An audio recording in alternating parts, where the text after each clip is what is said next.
here we go. Question number one. What is your understanding of rank 10 and what responsibilities and duties does it carry within the YCSA?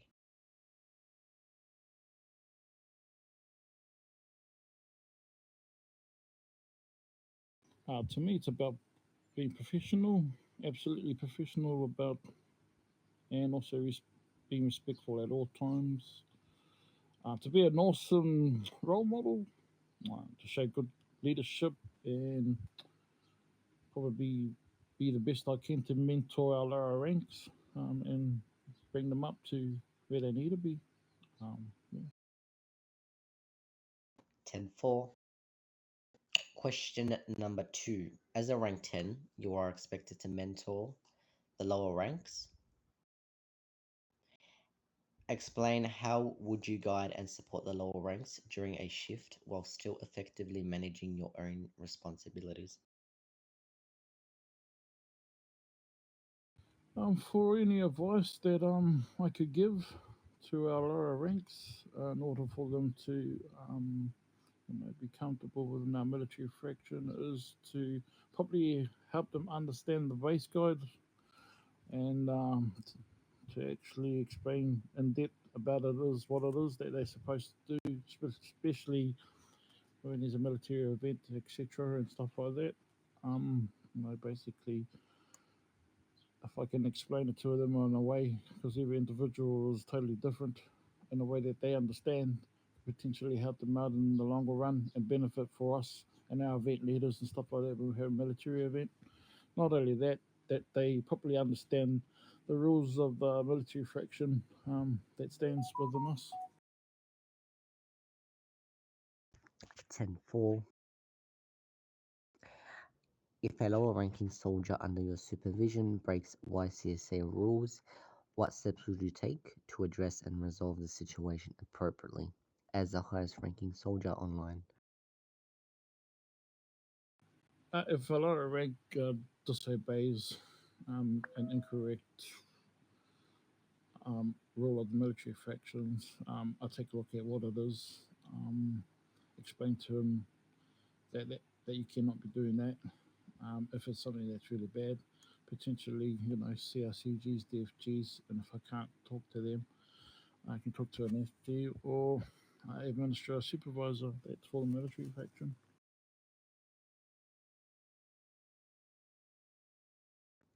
10-4. Question number four. As the highest ranking soldier online,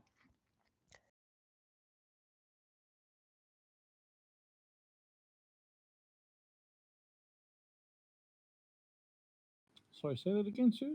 Was that the question? hey, Sorry, what was that? Was that the question? oh, I thought I was holding my mic. Sorry.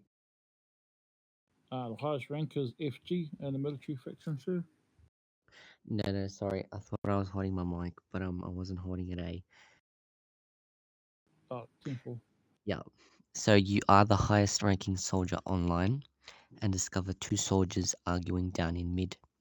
You arrive on scene. What steps would you take and how would you handle the situation to de-escalate it? I'll definitely be able to separate them at least. Just have a talk to them individually. Pull them aside. And get them to explain what their situation is. Obviously, there's two sides to a story. Um, Practically, just sit there, listen to them, explain. After they've explained, take it on note. Give my point of view, explain to them, etc. That whatever the circumstances is, that you're unable to do that and stuff like that, and vice versa.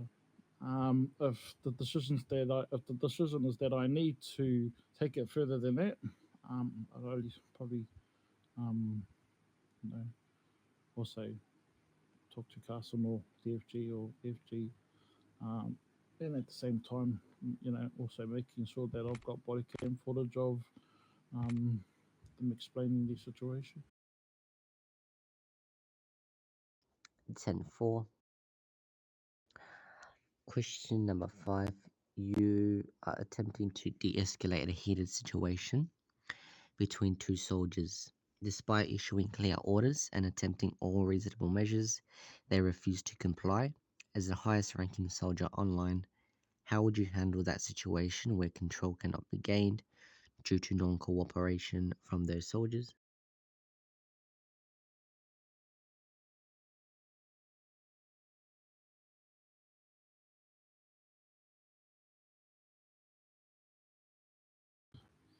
Then again, I'd do my best to de-escalate the situation as good as I can, to the best as I can. And if I can't, I definitely have to reach out for help further on.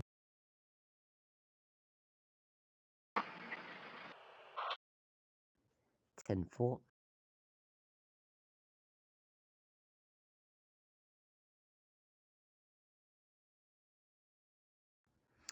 Um, while on duty, you repeatedly encounter intruders. What steps would you take to address and manage this situation? And is it ever acceptable to react unprofessionally or by breaking YCSA? No.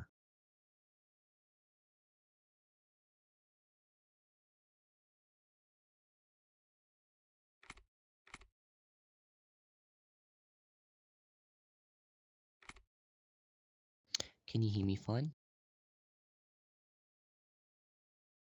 Alrighty, perfect.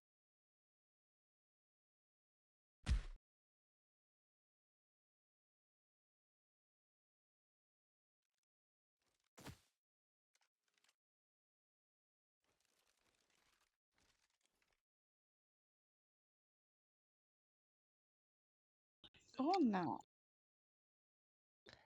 CD, please don't taser soldiers. We don't do that here. I stepped away for 2 seconds to get rid of a bee. Oh my god.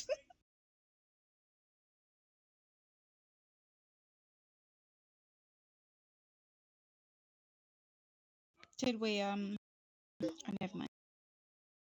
Hey, I'm sorry about that. Can you Did guys your hear me? VPN disconnect, sir?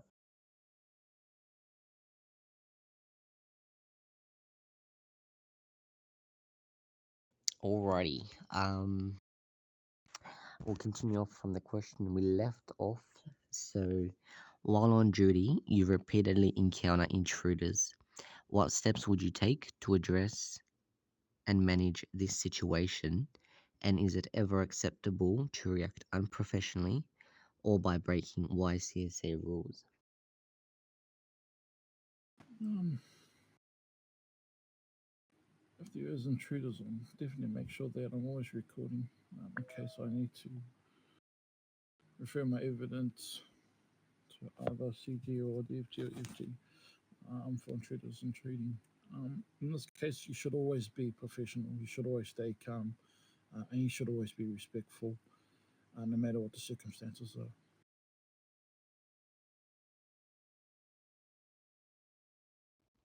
10-4. Respect, responsibility, and being a role model for lower ranks are essential qualities. What makes you the right candidate for this position?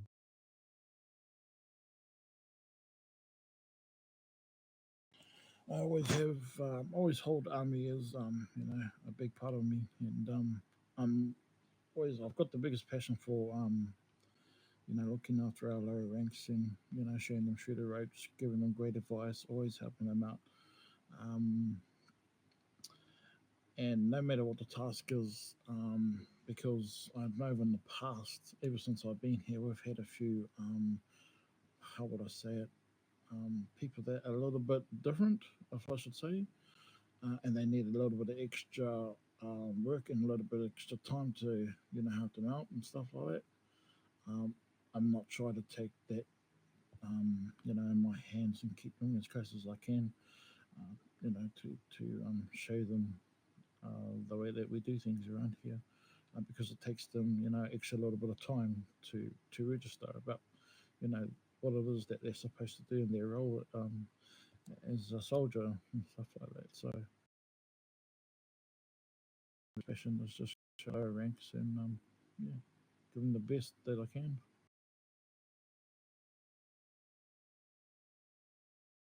Yeah, 100%. Not everyone's the same. So No, yeah. no, absolutely not.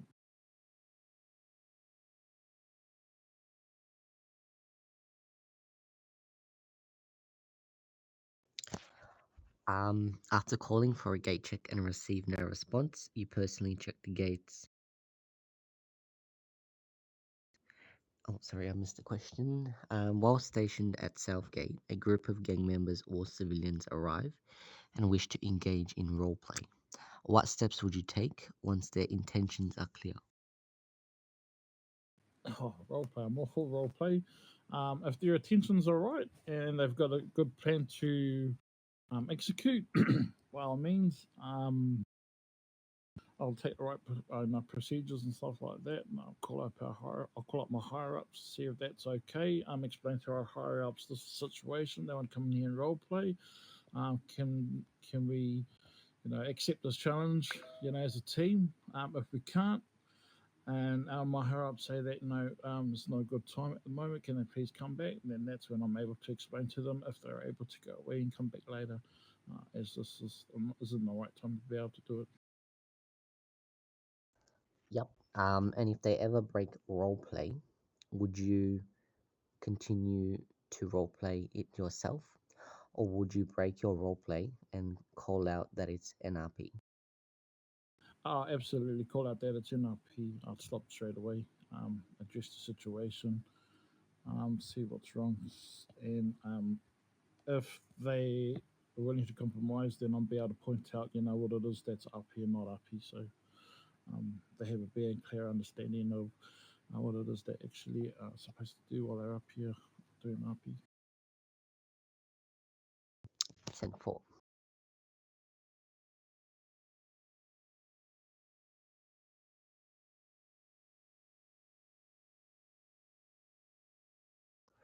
After calling for a gate check and receive no response, you personally check the gates and discover they're unmanned.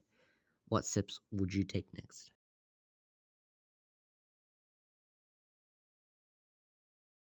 Um, Basically, I'd approach them and ask them, is there a clear version of why you never responded to my gate call? Give them that time to explain. Um, you know, I wouldn't be able to understand if I didn't get an explanation from them. So I'll respect that. It could be something they could be on telephone. I don't know.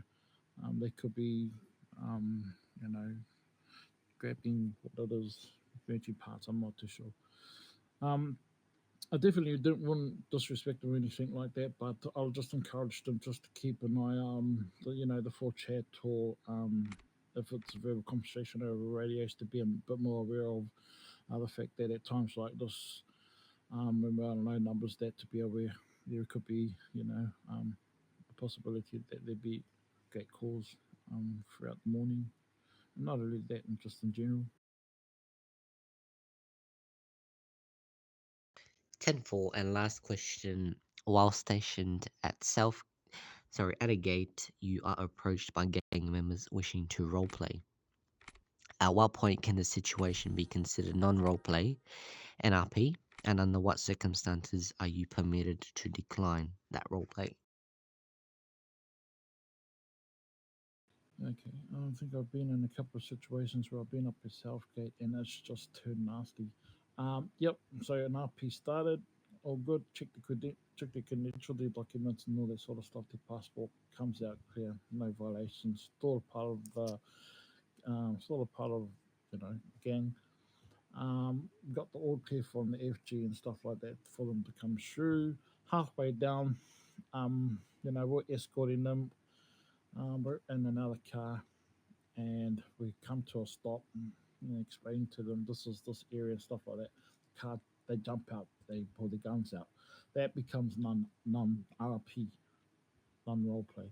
So in that situation, yeah, that explains to me that it's a turnaround. We need to be self defend ourselves, and yeah, make sure we got body cam on for evidence. Yeah, so let's say in that scenario, they've stepped out of the, what were they, BCs, or anyway, army vehicles, and they take fire, proceed to shoot at you. Sorry.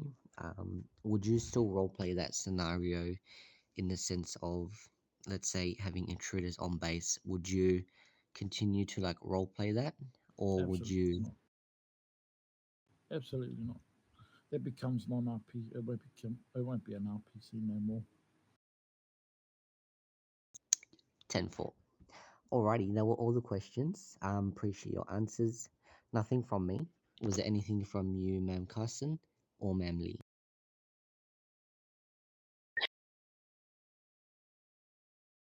Negative, nothing from me. Thank you. Alrighty, thank you, sir, and we appreciate your answers. And yeah, we'll keep you posted. Thank you. All right. Thank you, beautiful family. You have a good day. Hell yeah.